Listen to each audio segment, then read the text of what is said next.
Come with me and you'll be in a world of pure imagination.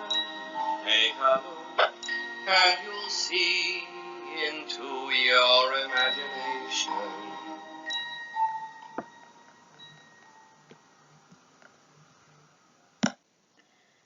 So we've finished our work on Charlie and the Chocolate Factory, but we thought that you might still want to hear the rest of the story. So here are the next set of chapters, chapters 9, 10, 11 and 12.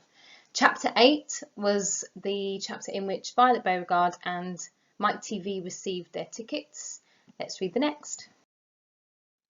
Chapter 9, Grandpa Joe Takes a Gamble. The next day, when Charlie came home from school and went in to see his grandparents, he found that only Grandpa Joe was awake. The other three were all snoring loudly. "Shh," whispered Grandpa Joe, and he beckoned Charlie to come closer. Charlie tiptoed over and stood beside the bed. The old man gave Charlie a sly grin, and then he started rummaging under his pillow with one hand. And when the hand came out again, there was an ancient leather purse clutched in the fingers.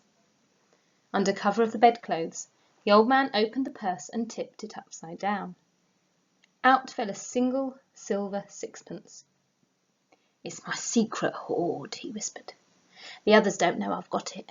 And now you and I are going to have one more fling at finding that last ticket. How about it, eh? But you'll have to help me." "Are you sure you want to spend your money on that, Grandpa?" Charlie whispered. "Of course I am sure," spluttered the old man excitedly. "Don't stand there arguing. I'm as keen as you are to find that ticket. Here, take the money and run down the street to the nearest shop and buy the first Wonka bar you see. Bring it straight back to me and we'll open it together." Charlie took the little silver coin and slipped quickly out of the room. In 5 minutes he was back. "Have you got it?" whispered Grandpa Joe, his eyes shining with excitement. Charlie nodded and held out the bar of chocolate. "Wonka's Nutty Crunch Surprise," it said on the wrapper. "Good," the old man whispered, sitting up in the bed and rubbing his hands. "Now come over here and sit close to me and we'll open it together. Are you ready?" "Yes," Charlie said, "I'm ready." "All right, you tear off the first bit." "No," Charlie said, "you paid for it. You do it all." The old man's fingers were trembling most terribly as they fumbled with the wrapper. "We don't have a hope, really," he whispered, giggling a bit. "You do know we don't have a hope, don't you?" "Yes," Charlie said, "I know that." They looked at each other and both started giggling nervously. "Mind you," said Grandpa Joe, "there is just a tiny chance that it might be the one, don't you agree?" "Yes," Charlie said, "of course. Why don't you open it, Grandpa?" "All in good time, my boy, all in good time. Which end do you think I ought to open first?" "That corner, the one furthest from you. Just tear off a tiny bit, but not quite enough for us to see anything." "Like that?" said the old man. "Yes, now a little bit more." "Oh, you finish it," said Grandpa Joe. "I'm too nervous." "No, Grandpa, you must do it yourself." "Oh, very well then, here goes." He tore off the wrapper. They both stared at what lay underneath. It was a bar of chocolate, nothing more. All at once they both saw the funny side of the whole thing, and they burst into peals of laughter. "What's going on?" cried Grandma Josephine, waking up suddenly. "Nothing," said Grandpa Joe. "You go on back to sleep." Chapter 10. The family begins to starve. During the next 2 weeks, the weather turned very cold. First came the snow. It began very suddenly one morning, just as Charlie Bucket was getting dressed for school. Standing by the window, he saw the huge flakes drifting slowly down out of an icy sky that was the colour of steel. By evening, it lay 4 feet deep around the tiny house, and Mr. Bucket had to dig a path from the front door to the road. After the snow, there came a freezing gale that blew for days and days without stopping. And oh, how bitter cold it was! Everything that Charlie touched seemed to be made of ice, and each time he stepped outside the door, the wind was like a knife on his cheek. Inside the house, little jets of freezing air came rushing in through the sides of the windows and under the doors, and there was no place to go to escape them. The 4 old ones lay silent and huddled in their bed, trying to keep the cold out of their bones. The excitement over the golden tickets had long since been forgotten. Nobody in the family gave a thought now to anything except the 2 vital problems of trying to keep warm and trying to get enough to eat. There is something about very cold weather that gives one an enormous appetite. Most of us find ourselves beginning to crave rich steaming stews and hot apple pies and all kinds of delicious warming dishes. And because we are all a great deal luckier than we realise, we usually get what we want, or near enough. But Charlie Bucket never got what he wanted because the family couldn't afford it, and as the cold weather went on and on, he became ravenously and desperately hungry. Both bars of chocolate, the birthday one and the one Grandpa Joe had bought, had long since been nibbled away, and all he got now were those thin cabbagey meals 3 times a day. Then, all at once, the meals became even thinner. The reason for this was that the toothpaste factory, the place where Mr. Bucket worked, suddenly went bust and had to close down. Quickly Mr. Bucket tried to get another job, but he had no luck. In the end, the only way in which he managed to earn a few pennies was by shoveling snow in the streets. But it wasn't enough to buy even a quarter of the food that 7 people needed. The situation became desperate. Breakfast was a single slice of bread for each person now, and lunch was maybe half a boiled potato. Slowly but surely, everybody in the house began to starve. And every day, little Charlie Bucket, trudging through the snow on his way to school, would have to pass Mr. Willy Wonka's giant chocolate factory. And every day, as he came near to it, he would lift his small pointed nose high in the air and sniff the wonderful sweet smell of melting chocolate. Sometimes he would stand motionless outside the gates for several minutes on end, taking deep swallowing breaths, as though he were trying to eat the smell itself. "That child," said Grandpa Joe, poking his head up from under the blanket one icy morning, "that child has got to have more food. Doesn't matter about us. We're too old to bother with. Better grow him, boy. He can't go on like this. He's beginning to look like a skeleton." "What can one do?" murmured Grandma Josephine miserably. "He refuses to take any of ours. I hear his mother tried to slip her own piece of bread onto his plate at breakfast this morning, but he wouldn't touch it. He made her take it back." "He's a fine little fellow," said Grandpa George. "He deserves better than this." The cruel weather went on, and every day Charlie Bucket grew thinner and thinner. His face became frighteningly white and pinched. The skin was drawn so tightly over his cheeks that you could see the shapes of the bones underneath. It seemed doubtful whether he could go on much longer like this without becoming dangerously ill. And now, very calmly, with that curious wisdom that seems to come so often to small children in times of hardship, he began to make little changes here and there in some of the things that he did, so as to save his strength. In the mornings he left the house 10 minutes earlier, so that he could walk slowly to school without ever having to run. He sat quietly in the classroom during break, resting himself, while the others rushed outdoors and threw snowballs and wrestled in the snow. Everything he did now, he did slowly and carefully to prevent exhaustion. Then, one afternoon, walking back home with the icy wind in his face, and incidentally feeling hungrier than he had ever felt before, his eye was caught suddenly by something silvery lying in the gutter, in the snow. Charlie stepped off the curb and bent down to examine it. Part of it was buried under the snow, but he saw at once what it was. It was a 50p piece. Quickly he looked around him. Had somebody just dropped it? No, that was impossible because of the way part of it was buried. Several people went hurrying past him on the pavement, their chins sunk deep in the collars of their coats, their feet crunching in the snow. None of them was searching for any money. None of them was taking the slightest notice of the small boy crouching in the gutter. Then was it his, this 50p? Could he have it? Carefully, Charlie pulled it out from under the snow. It was damp and dirty, but otherwise perfect. A whole 50p. He held it tightly between his shivering fingers, gazing down at it. It meant one thing to him at that moment, only one thing. It meant food. Automatically, Charlie turned and began moving towards the nearest shop. It was only 10 paces away. It was a newspaper and stationery shop, the kind that sells almost everything, including sweets and cigars. And what he would do, he whispered quickly to himself. He would buy one luscious bar of chocolate and eat it all up, every bit of it, right then and there. And the rest of the money he would take straight back home and give to his mother. Charlie entered the shop and laid the damp 50p on the counter. "1 Wonka's Whipple Scrumptious Fudge Mallow Delight," he said, remembering how much he had loved the one he'd had on his birthday. The man behind the counter looked fat and well fed.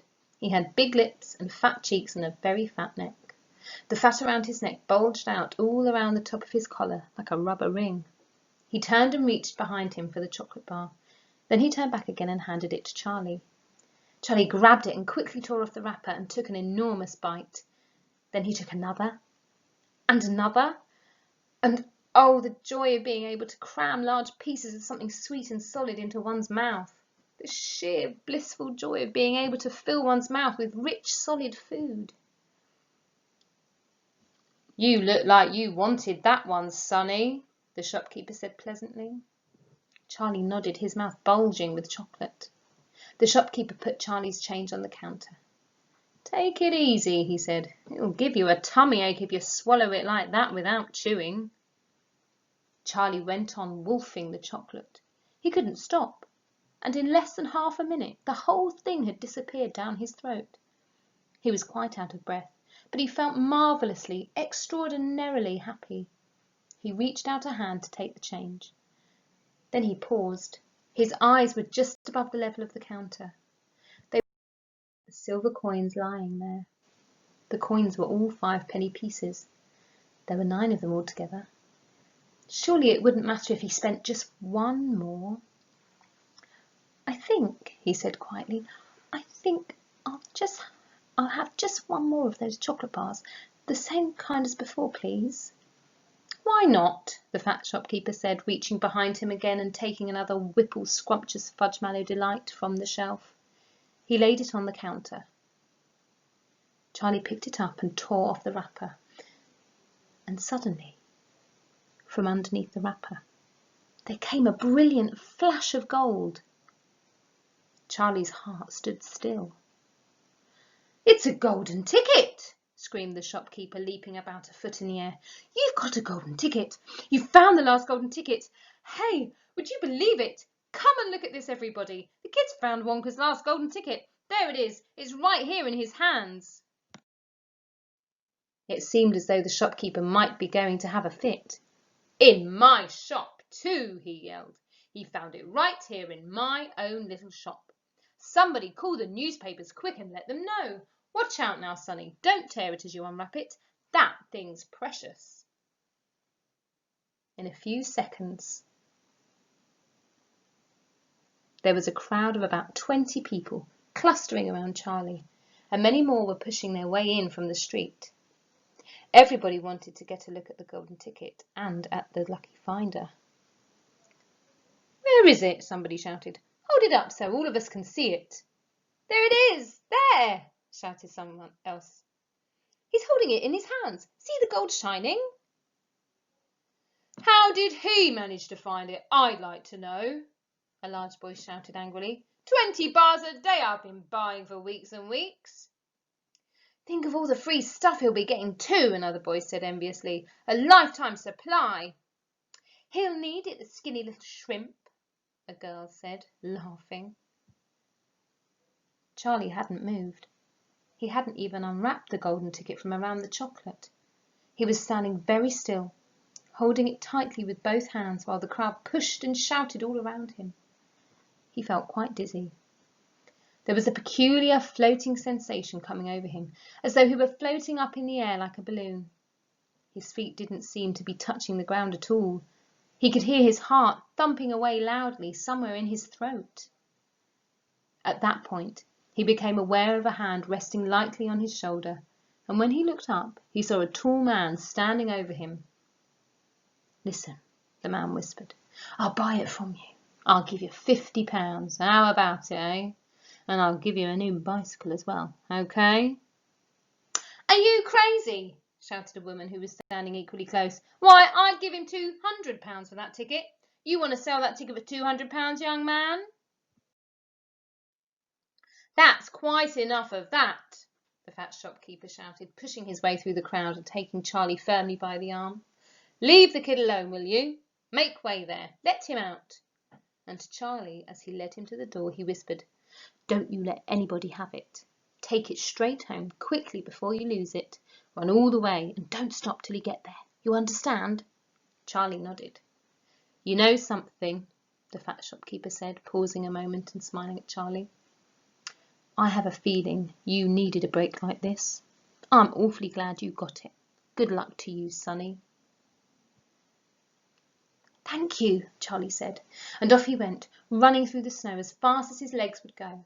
And as he flew past Mr. Willy Wonka's factory, he turned and waved at it and sang out, I'll be seeing you! I'll be seeing you! And 5 minutes later, he arrived at his own home. Chapter 12. What it said on the golden ticket. Charlie burst through the front door, shouting, Mother! Mother! Mother! Mrs. Bucket was in the old grandparents' room serving them their evening soup. Mother! Yelled Charlie, rushing in on them like a hurricane. Look, I've got it! Look, Mother, look! The last golden ticket, it's mine! I found some money in the street and I bought 2 bars of chocolate and the second one had the golden ticket and there were crowds of people all around me wanting to see it and the shopkeeper rescued me and I ran all the way home and here I am! It's the 5th golden ticket, Mother, and I've found it!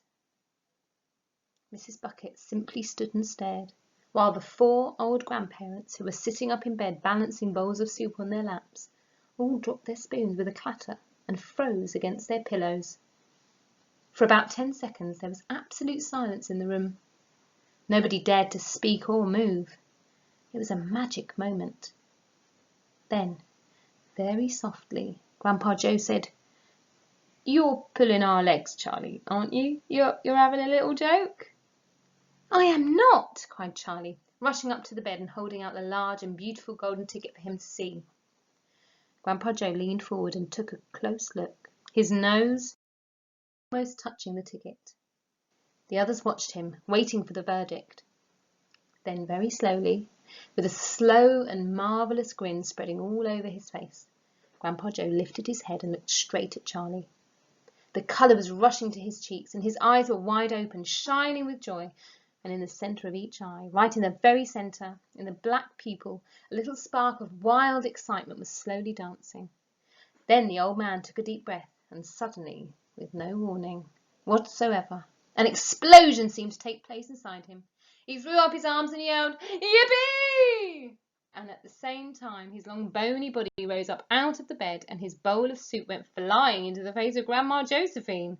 And in one fantastic leap, this old fellow of 96 and a half, who hadn't been out of bed these last 20 years, jumped onto the floor and started doing a dance of victory in his pyjamas.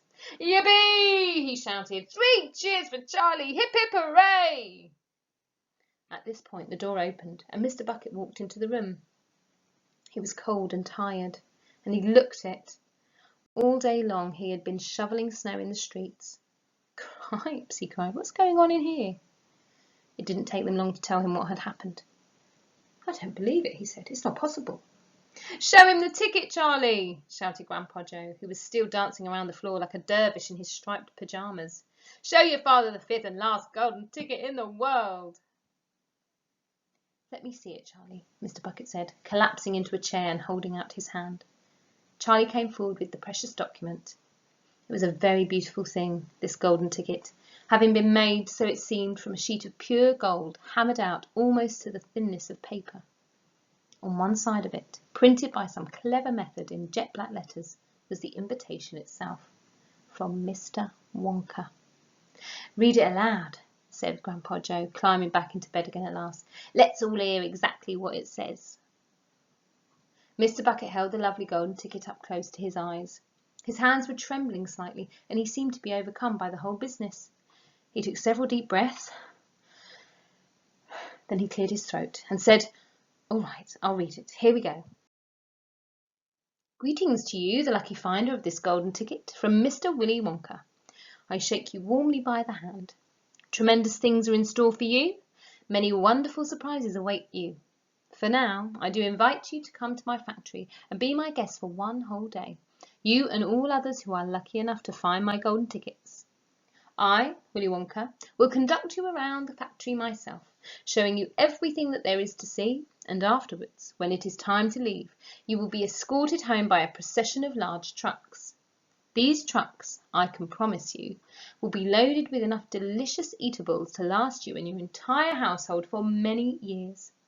If, at any time thereafter, you should run out of supplies, you have only to come back to the factory and show this golden ticket, and I shall be happy to refill your cupboard with whatever you want. In this way, you will be able to keep yourself supplied with tasty morsels for the rest of your life. But this is by no means the most exciting thing that will happen on the day of your visit. I am preparing other surprises that are even more marvellous and more fantastic for you and for all my beloved golden ticket holders. Mystic and marvellous surprises that will entrance, delight, intrigue, astonish and perplex you beyond measure. In your wildest dreams you could not imagine that such things could happen to you. Just wait and see. And now here are your instructions. The day I have chosen for the visit is the first day in the month of February. On this day and on no other you must come to the factory gates at 10 o'clock sharp in the morning. Don't be late, and you are allowed to bring with you either 1 or 2 members of your own family to look after you and to ensure that you don't get into mischief. One more thing, be certain to have this ticket with you, otherwise you will not be admitted. Signed, Willy Wonka. The first day of February, cried Mrs. Bucket, but that's tomorrow. Today's the last day of January. I know it is. Cripes, said Mr. Bucket, I think you're right. You're just in time, shouted Grandpa Joe. There's not a moment to lose. You must start making preparations at once. Wash your face, comb your hair, scrub your hands, brush your teeth, blow your nose, cut your nails, polish your shoes, iron your shirt, and for heaven's sake, get all that mud off your pants. You must get ready, my boy. You must get ready for the biggest day of your life. Now, don't overexcite yourself, Grandpa, Mrs. Bucket said, and don't fluster poor Charlie. We must all try to keep very calm. Now, the first thing to decide is this. Who is going to go with Charlie to the factory? I will, shouted Grandpa Joe, leaping off the bed once again. I'll take him. I'll look after him. You leave it to me. Mrs. Bucket smiled at the old man. Then she turned to her husband and said, How about you, dear? Don't you think you ought? Well, Mr. Bucket said, pausing to think about it. No, I'm not so sure that I should. But you must. There's no must about it, my dear, Mr. Bucket said gently. Mind you, I'd love to go. It'll be tremendously exciting. But on the other hand, I believe that the person who really deserves to go most of all is Grandpa Joe himself. He seems to know more about it than we do, provided, of course, that he feels well enough. Yippee! Shouted Grandpa Joe, seizing Charlie by the hands and dancing round the room. He certainly seems well enough, Mrs. Bucket said, laughing. Yes, perhaps you're right after all. Perhaps Grandpa Joe should be the one to go with him. I certainly can't go myself and leave the other 3 old people all alone in bed for a whole day. Hallelujah! Yelled Grandpa Joe. Praise the Lord! At that point, there came a loud knock on the front door. Mr. Bucket went to open it, and the next moment, swarms of newspapermen and photographers were pouring into the house. They had tracked down the finder of the 5th golden ticket, and now they all wanted to get the full story for the front pages of the morning papers. For several hours there was complete pandemonium in the little house, and it must have been nearly midnight before Mr. Bucket was able to get rid of them so that Charlie could go to bed.